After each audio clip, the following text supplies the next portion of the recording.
ইউটিউবে এবং ফেসবুকে এটা একেবারে নতুন রেসিপি। এর আগে কখনোই আপনারা এই রেসিপিটা দেখেননি। আপনাদেরকে 100% গ্যারান্টি দিয়ে বলতে পারি, একবার যদি এভাবে আপনারা নুডলস রান্না করেন তাহলে আগে কিভাবে নুডলস রান্না করতেন সেটা ভুলে যাবেন। আর যাকে খাওয়াবেন সে তো আপনার কাছে বারবার রেসিপি জানতে চাইবে। তো যাই হোক, কথা না বাড়িয়ে রেসিপিটা শুরু করে দিচ্ছি। আমরা যেভাবে নুডলস রান্না করার আগে নুডলসটাকে সেদ্ধ করে নিই, ঠিক সেইভাবেই সেদ্ধ করে নিতে হবে।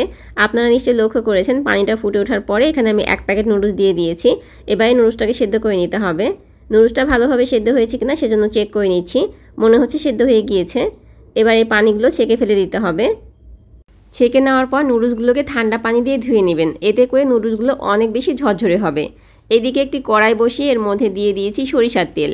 তেলটা গরম হয়ে আসলে দিচ্ছি পেঁয়াজ কুচি 1/3 কাপ, মরিচ কুচি দিচ্ছি 5 থেকে 6টা। আমি এখানে সরিষার তেল ইউজ করেছি, আপনারা চাইলে সয়াবিন তেল ইউজ করতে পারেন।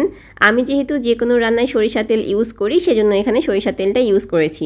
সেই সাথে নিশ্চয়ই লক্ষ্য করেছেন তেলের পরিমাণটা অনেক কম দিয়েছি। সবসময় চেষ্টা করি কম তেল দিয়ে রান্না করার জন্য। পেঁয়াজগুলোকে একটু মোটা করে কেটে নেবেন। এখন এই পেঁয়াজগুলোকে হালকা করে ভেজে নিতে হবে, খুব বেশি ভাজার প্রয়োজন নেই। এমনভাবে ভাজতে হবে যেন পেঁয়াজের যে কসকসে ভাব আছে সেটা থেকে যায়। জাস্ট পেঁয়াজটা নরম করে নিতে হবে।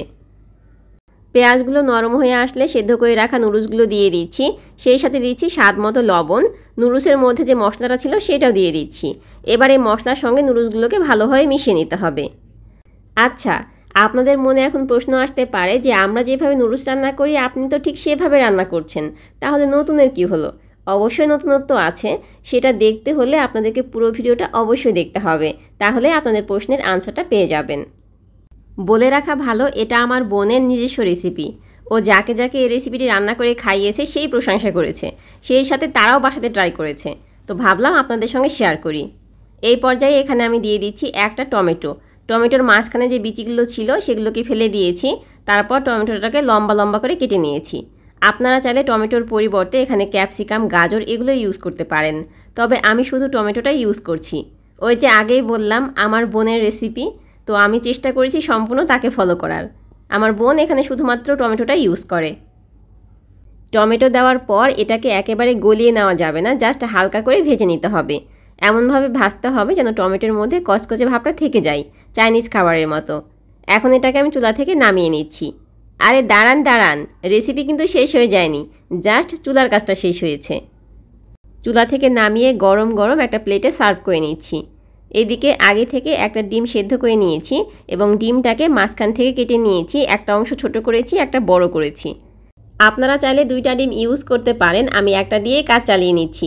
ডিমের যে দাম একটু তো হিসাব করাই লাগবে, না কি বলেন? যাই হোক, ডিমের যে বড় অংশটা ছিল সেটা একটা চিকন গ্রেটার দিয়ে গ্রেট করে নিচ্ছি।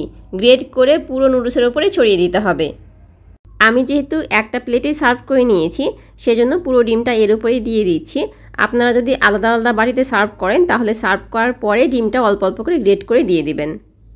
এভাবে ডিমটা যখন নুডলসের উপরে গ্রেট করে দেওয়া হয় তখন দেখতে যেমন ইউনিক লাগে, সেই সাথে খেতে তো মজা লাগেই। আপনারা এই রেসিপিটা বাসায় একবার হলেও ট্রাই করে দেখবেন।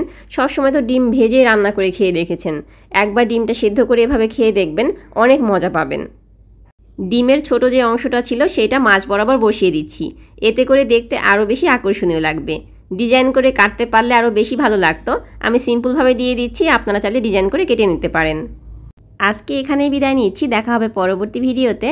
আল্লাহ হাফেজ, আসসালামু আলাইকুম।